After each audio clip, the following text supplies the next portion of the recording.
नमस्कार, स्वागत है आप सभी का हमारी खास पेशकश कमोडिटी फटाफट में, जहां हम आपके सभी सवालों के जवाब देते हैं। अगर आपके पास भी कोई सवाल हो तो आप हमें भेज सकते हैं। नंबर है 9136934065। इस नंबर पे आप अपना नाम, अपने शहर का नाम और कमोडिटी से जुड़े हुए सवाल भेजें। हमारे साथ 3 मेहमानों जो होंगे जो आज आपकी मदद करेंगे। प्रथमेश माल्या हैं एंजल वन से, भूपेश शर्मा हैं टेक्निकल एनालिस्ट हैं बीकानेर से, सेबी रजिस्टर्ड एनालिस्ट है, और साथ ही रवि देवरा हैं कुंवरजी ग्रुप के फंड मैनेजर हैं। आप तीनों मेहमानों का बहुत बहुत शुक्रिया। और साथ ही हमारे साथ एक खास मेहमान भी हैं, माइकल डिरिएंजो हैं सिल्वर इंस्टीट्यूट के प्रेसिडेंट। बहुत बहुत शुक्रिया आप सभी मेहमानों का। तो चलिए शुरुआत कर लेते हैं। और first of all I would like to thank Mr. Dirianjo. After a long time, we are going to start our interaction, sir. Sir, so much fringiness in the market, in silver market, because lots of buzz around related to industrial demand. What is the real demand in industry? Do you think is there any changes from the last year? Because there are so much buzz about industrial demand in silver market. Well, first of all, thank you so much for this opportunity. We think industrial demand this year is going to continue to be very strong. It'll be close to a new record or set a new record across the globe. So some 600 plus million ounces going into industrial demand. And that's being led by solar panels, PV, AI centers, data centers, the electrification of automobiles, the revamp in chips that silver is included, and in most industrial components, computers, cell phones, and so forth. We think it's going to be a good year for silver industrial demand. One more thing, how do you see the global silver supply demand dynamics evolving in 25-26, especially with the ongoing mine disruptions? Yeah, we think there may be a small increase in mine supply, but that will be offset by very, very strong and maybe record-setting global demand. We believe we'll be entering we're in the 5th year of a structural market deficit where supply is not equaling demand, and that demand has to be met by above ground stocks. Okay. And one more thing, because silver has often been called dual assets. Part precious metal, partly is an industrial metal, as you always mention. Which side do you think will drive the prices from here? Well, I think it's both, but on the investment side of the equation, it's going gangbusters. If you look at what's happened just through the first 6 months of this year, we have more silver being dedicated to exchange-traded products in the first 6 months of 2025 than in all of 2024. And we're also seeing a strong pickup in some of the retail regions with respect to physical silver demand, bars and coins. It's going very well in sections of Europe, very well in India, not so much so in the United States. But between ETP, ETF demand, which we think will set a new record this year, and the growing interest in retail purchases of silver products, we think it'll be a very strong year. But I do believe industrial demand will win out with respect to the percentage of the pie. There is a strong demand for ETF also, for industries also, and a structural deficit you are seeing in the market. In the 5th year, we are seeing the deficit in the market. One more thing, we have seen a strong momentum in silver prices. What is your near to medium term outlook for silver prices, sir? Well, we don't give a price prediction here at the Institute, but look, at all signs are pointing forward. I mean, we're on the cusp of setting a record price for silver, which is just about under $50 an ounce. I think it hit 50 in 1980 for a brief moment in time. It got there again in 2011. It almost was making its move in 2021. But right now, silver price is up 60% year on year. The gold price is up 50% year on year. And it's all being led by very, very fundamental factors, okay? We have a weaker US dollar. We have lower interest rates. I mentioned the supply-demand dynamic, stronger industrial demand, the tariff dislocations, which haven't been completely resolved for silver yet. This is all pointing toward a higher silver price this year and potentially going forward into 2026. And recently, I was reading a report on silver. There are so many big targets are coming in from US also. Robert Kiyosaki, he has given the target of $500. Do you think it's a kind of frenziness in the market? I don't really know if that's true or not. I mean, there are a lot of projections out there, right? Okay. I think that once you cross the $50 Rubicon, then you can start looking further north. But some of these price predictions, in my opinion, and in the opinion of a lot of players in the market, are maybe too bullish. $500 silver, that would be very detrimental to industrial demand. But $50 is absolutely manageable, and prices going forward from there are absolutely attainable. Okay, one more thing. What do you think? This rally is because of this US shutdown, projection for interest rate cuts, or something else? No, I don't think it has anything to do with the U.S. government shutdown. This rally has taken place since the first trading day of this year. And for the factors I already mentioned, we have a weaker dollar. We have trade disruptions. On the silver side, you have a structural market deficit. Silver is a dual metal. Many investors look at silver on its industrial side. Many of it look at its history, long time history, as a financial asset, as a hedge against inflation. There are a lot of people who are concerned about the frothiness in the U.S. stock market, about the tech center. Is it overblown? Is it overdrawn? Will there be a major correction in tech?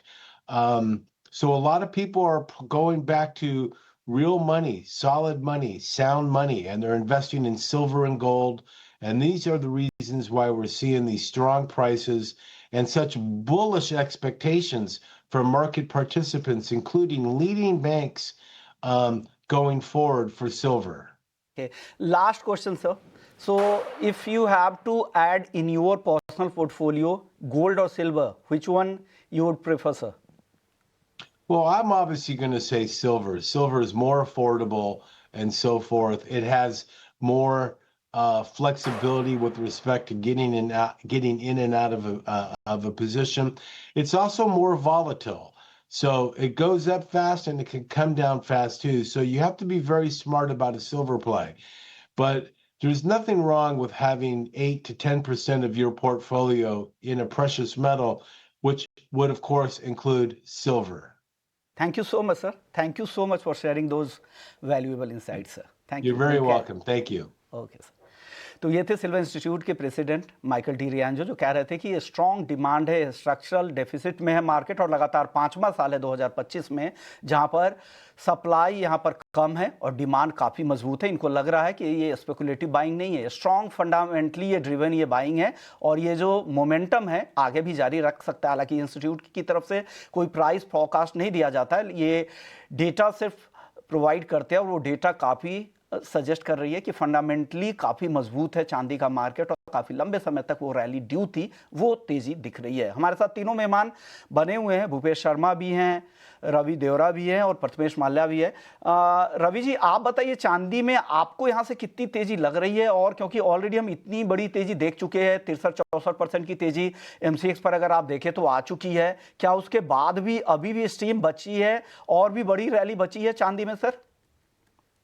Risk reward wise I think काफी छोटी rally बचे, but I think return wise यहाँ पे भी momentum है वो northward direction में। And हमारा जो दीपावली का टारगेट था 150 सिल्वर एंड नया high, all time high global market में 49 करीब है, काफी करीब है।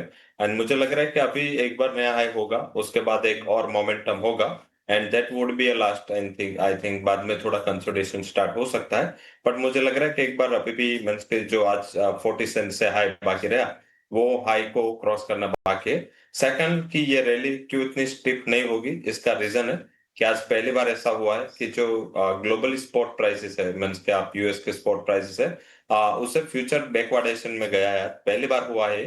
एंड आई थिंक ये अभी तक ये पूरी रैली में एक भी बार नहीं हुआ था, तो आई थिंक ये क्लियर कट इंडिकेशन दे रहा है कि थोड़ा बहुत मार्केट का सिनेरियो ओवरबॉट है एंड इस हिसाब से हायर लेवल से आज थोड़ा प्रॉफिट बुकिंग पे आया है। साथ में डॉलर इंडेक्स थोड़ा स्ट्रांग है, तो इस हिसाब से क्योंकि आज जापान में इलेक्शन के बाद येन में काफी वीकनेस देखने को मिली, इसका फायदा डॉलर को मिला था। तो आई थिंक मुझे लग रहा है कि थोड़ा साइन ऑफ कंसोलिडेशन है एंड मंस यहाँ पे वैसे देखे तो जिसको इंट्राडे करना है या शॉर्ट काफी ट्रेड करना है उसके लिए तो अभी भी बाय एंड डिप्स का स्ट्रेटेजी रखना चाहिए, क्योंकि सिल्वर ने एक भी बार इंट्राडे में भी लोअर लेवल पे क्लोज नहीं दिया। वो लोअर मेरा टारगेट है इन केस इंडियन मार्केट की बात करें तो 150 का टारगेट रहेगा एंड जब तक ये 45 के नीचे नहीं जाता ट्रेंड पॉजिटिव बना हुआ है, डिप पे बाय करते रहे and I think stop loss 145 का लगा और 146 के जितने करीब मिले वहां पे आपको बाय करना है। एटलीस्ट 150 तक का टारगेट एक्सपेक्ट कर सकते हैं, बट ध्यान रखें अभी रिस्क रिवॉर्ड वाइज देखें तो इतने रनअप के बाद इतने फेवरेबल नहीं रहे जो 120 110 पे थे, तो थोड़ा बहुत रिस्क का ध्यान रखें। रिस्क का जरूर ध्यान रखें, बिना रिस्क मैनेजमेंट के ट्रेड ना करें, ये सलाह है, ये सबसे बड़ी सलाह है रवि जी की तरफ से। 1,45,000 नियर टर्म का और यहाँ पे सपोर्ट लेवल है और 1,46 के आसपास अगर आपको चांदी अभी मिलती है मौजूदा ट्रेंड के हिसाब से तो आप वहाँ पर ऐड कर सकते हैं। 1,50,000 तक जाने की संभावना है। भूपेश जी, आपकी राय चांदी पर? जी नमस्कार विश्वमोहन जी, चांदी नमस्कार। की बात कर रहे हैं तो चांदी में मेजर बात वही रहेगी कि ट्रेंड और मोमेंटम अभी भी हाईली पॉजिटिव बना हुआ है। कहीं ना कहीं बाजारों में सभी सोच रहे हैं कि बाजारों में करेक्शन आएगा, बाजार कहीं भी करेक्ट नहीं हो रहा। 1.32 से अगर देखा जाए तो बाजारों में लगातार वन वे रैली देखने को मिली है 147 तक। मुझे लगता है अभी भी बाजार का ट्रेंड पॉजिटिव है, कहीं भी गिरावट मिलती है तो वहां पर खरीदारी करनी चाहिए। जिसका स्टॉप लॉस 146 के नीचे का रखें इंट्राडे में। अगर कोई पोजिशनल काम करना चाहता है तो इसका स्टॉप लॉस 145 के नीचे का लगाएं। अपसाइड में 148 500 और 151 तक के लक्ष्य इसमें संभावित रहेंगे। तो आपको भी लग रहा है ये तेजी और बढ़ेगी, लेकिन खरीदना करंट लेवल पे नहीं है, थोड़ा डिप मिले खरीदे, वो आपके लिए बेहतर हो सकता है। पहले दर्शक हमारे साथ जिन्होंने सवाल भेजा है, नाम है अरविंद जैन, किस भाव पर चांदी में खरीदारी करनी चाहिए? प्रथमेश जी बताइए, किस भाव पे चांदी खरीदना चाहिए और आप भी क्या अप ट्रेंड ही देख रहे हैं यहाँ पर और तेजी की उम्मीद आप भी कर रहे हैं चांदी में? सर आई थिंक 1,50,000 गिवन है, पॉसिबिलिटी बहुत जल्दी है इस काउंटर में 1,50,000 की, बट यहाँ पे एंट्री करना है और स्टॉप लॉसेस किधर लगाना है वो एक ट्रिकी रहेगा। और फिलहाल के लिए मोमेंटम कहीं से भी नेगेटिव नहीं है, तो फिर यहाँ पे मैं सेल की सलाह नहीं दूंगा। अगर आपको डे ट्रेड करना है या फिर आज के लिए कल के लिए कैरी फॉरवर्ड करना है तो दिसंबर का कॉन्ट्रैक्ट जो है 1,47,000 के करीब बाय करना चाहिए, 1,46,500 का स्टॉप लगाना चाहिए और ओपन में टारगेट 1,48,000 और 1,50,000 वोलेटिलिटी में बहुत जल्द आ सकता है। ओके, तो चांदी को लेकर तीनों एक्सपर्ट्स की राय आपको सुन ली है आपने। अब गोल्ड की बात करते हैं। एक दर्शक भी है, हिरेन नाम है इनका, लंबी अवधि के लिए सोने में क्या स्ट्रेटजी बनानी चाहिए? रवि सर, क्या बनानी चाहिए? लंबी अवधि का नजरिया अब क्या करना चाहिए? गोल्ड लंबी अवधि के लिए खरीदने के लिए भी सही लेवल है या वेट कर ले, नीचे मौका मिलेगा? अगर मौका मिलेगा तो कितना नीचे? जर से पहले तो जिसको लंबी अवधि के लिए बाय करना है उसके लिए सबसे बेस्ट ऑप्शन ईटीएफ है। आई थिंक हर महीने आपका जो भी टोटल कैपिटल है, मीन जो आपको गोल्ड में इन्वेस्ट करना है उसके 10 पार्ट कर ले। ये वेनिला स्ट्रेटेजी, इसमें कोई ज्यादा दिमाग नहीं लगाना है, बट यस आप 10 पार्ट कर ले। एक पार्ट अभी इन्वेस्ट कर दे, पहला ईटीएफ एक आज ले ले, मीन्स के जो गोल्ड ईटीएफ है इसमें, और 9 जो पार्ट है वो आप डेट में SWP सिस्टमेटिक विड्रॉल प्लान करें और हर महीने वो आपके अकाउंट में डिपॉजिट होता जाएगा पैसा डेट मार्केट से आपके अकाउंट में, और वहां से फिर से ईटीएफ बाय करें। तो आई थिंक ये सबसे बेटर स्ट्रेटेजी है। Accumulation would be a better strategy, जिसमें एक प्राइस पे इतने रैली के बाद फंसने का आपको मींस के फंसने का चांस कम होगा और उसके सामने आपको एवरेजिंग बाइंग से अच्छा रिटर्न मिल सकता है। सेकंड, बाय कहाँ करना है? आई थिंक अभी थोड़ा वेट करें, 1.20 के करीब, ऑलमोस्ट 1.20 पहुंच चुका है। अभी बाय करना है तो मेरे हिसाब से लॉन्ग टर्म के लिए 1.16 एक बेटर लेवल है अभी भी एंट्री का। एंड जहाँ पे 1,14,800 का रेजिस्टेंस था वो भी नेक्स्ट सपोर्ट के दौर पे काम करेगा और टारगेट लिमिटेड है, 1.22 1.23 से ज्यादा मुझे टारगेट नहीं दिख रहे। तो हिसाब से आप एक्यूमुलेशन यहाँ पे ऐड कर सकते हैं एंड ये रैली का फायदा ले सकते हैं, बट धीरे धीरे ईटीएफ से आप लॉन्ग टर्म के लिए बाय करें, क्योंकि MCX में अगर आप बाय करेंगे तो आपके लिए एक नेगेटिव पॉइंट होगा, क्योंकि आपको हर महीने ये प्रीमियम जो रोल ओवर का है वो पे करना पड़ेगा और आपकी कॉस्ट काफी बढ़ सकती है। तो इससे बेटर है कि लॉन्ग टर्म के लिए ETF बाय करें। ओके, लॉन्ग टर्म के लिए आप ETF के जरिए जाए, बेहतर होगा। धीरे धीरे एवरेज करें, हर भाव पे खरीदने का मौका मिलेगा। टाइम करना बहुत मुश्किल है, बिल्कुल जब ऐसे बाजार में जहां पर रैली रुक ही नहीं रही है, तो ऐसा बेहतर है इन्वेस्टर हैं धीरे धीरे खरीदे, हर दौर में खरीदे, हर भाव पर खरीदे, एवरेज हो जाएगा, फिर आपको लंबी अवधि में कोई दिक्कत नहीं होगी। आप प्योर इन्वेस्टर लग रहे हैं। चलिए वक्त है ब्रेक का। ब्रेक के बाद टेक्निकली भी बताएंगे कि गोल्ड कैसा यहाँ से दिख रहा है, क्या करना चाहिए, हमारे दो बाकी एक्सपर्ट्स भी बताएंगे, साथ ही दूसरे कमोडिटीज पे भी चर्चा होगी। ब्रेक के बाद जल्द लौटते हैं। देख रहे हैं कमोडिटी फटाफट। अगले दर्शक का सवाल ले लेते हैं। हर्ष हैं जयपुर से, नेचुरल गैस का टारगेट और स्टॉप लॉस जानना चाह रहे हैं। अच्छी तेजी दिखी है नेचुरल गैस में, कहा जा रहा है कि डिमांड आगे बढ़ सकती है, उसका सपोर्ट यहां पर मिला है। बताइए प्रथमेश जी, एनजी में क्या कॉल है? फ्यूचर्स में और ऑप्शंस दोनों में कॉल दीजिएगा सर। जैसे ये स्लोली हेडेड कर रहा है 313 315 की तरफ, तो इसमें कॉल ऑप्शन बाय करना चाहिए 300 की स्ट्राइक का। अक्टूबर कॉन्ट्रैक्ट की बात कर रहा हूँ, ये 16 रुपए के प्रीमियम पे मिलेगा आपको। ये 12 रुपए का स्टॉप लॉस लगा है, टारगेट 25 के लिए रखिए। अगले दर्शक है आराम टेकवानी है, जालना महाराष्ट्र से। 2 लॉट नेचुरल गैस 283 रुपए पर बेचा है, अब आगे क्या करना चाहिए? भूपेश जी, क्या करना चाहिए इनको? एनजी में आपकी राय क्या है? जी, नेचुरल गैस में अभी ट्रेंड और मोमेंटम दोनों पॉजिटिव बने हुए हैं, और सबसे पहले तो सलाह रहेगी कि अगर 283 का बेचा है तो भाव ऊपर में 310 हो गया, कहीं ना कहीं तो स्टॉप लॉस लगाना ही चाहिए। 5%, 2%, 10% कोई तो स्टॉप लॉस होता ही है। खैर हाल फिलहाल बाजारों में तेजी जारी है। मुझे लगता है कि इसमें अगर बाजार 297, 98 के आसपास आता है तो सबसे पहले इन्हें अपनी पोजीशन से एग्जिट होने की सलाह दी जाएगी, और उस वहां पर खरीदारी भी कर सकते हैं जिसका स्टॉप लॉस 291 के नीचे का लगाएं।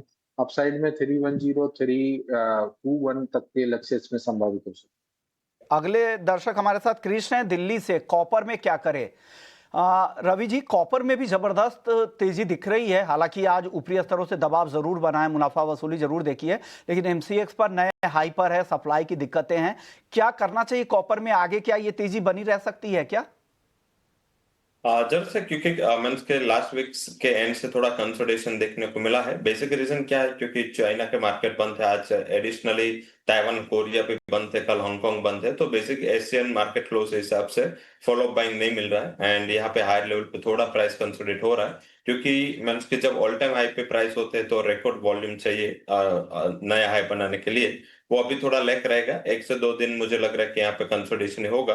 आई थिंक जिंक एक प्रेफरेबल है। आई थिंक यहाँ पे मुझे लग रहा है कि रैली एक्सटेंड होगी।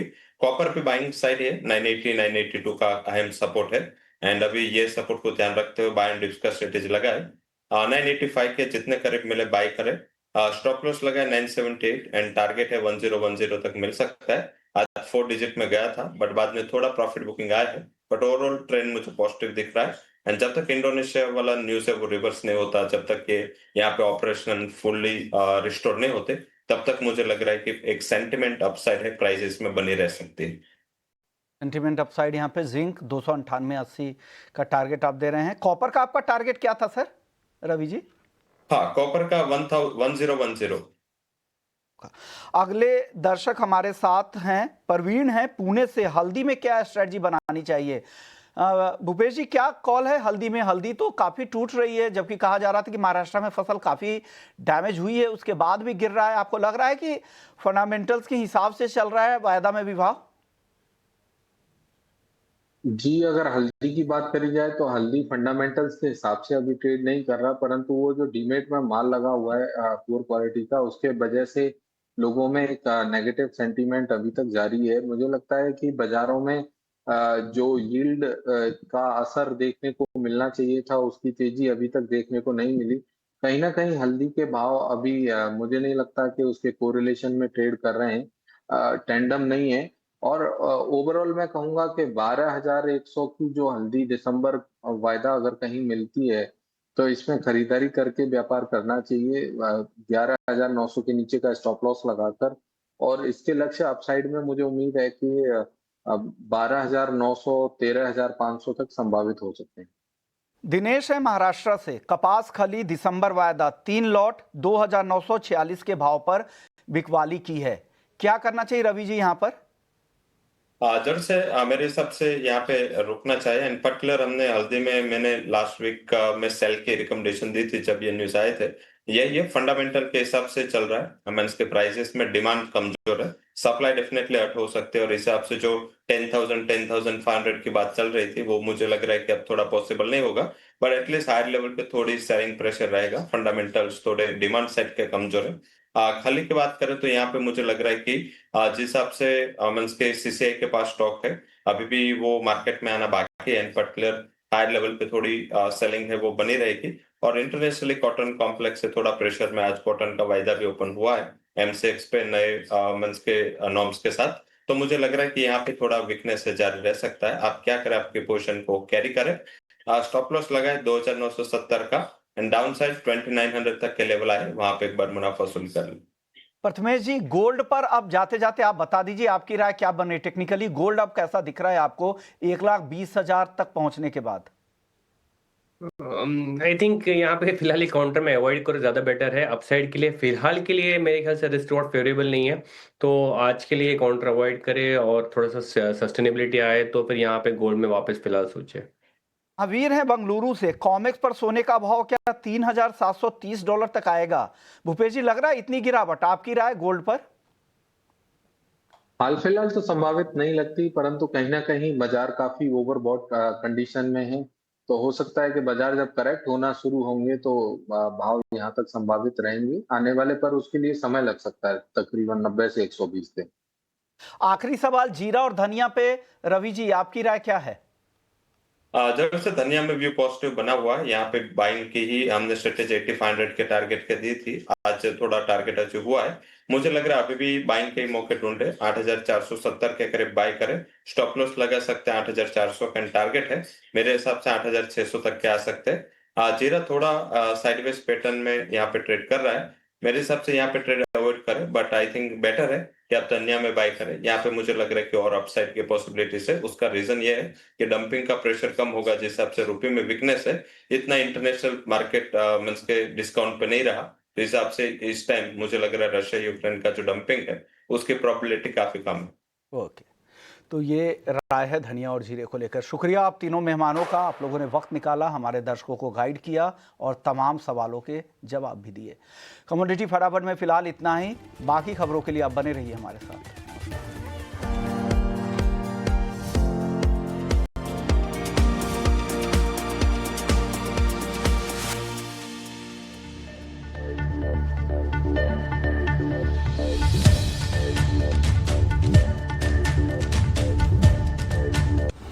in association with SBI, best है सबको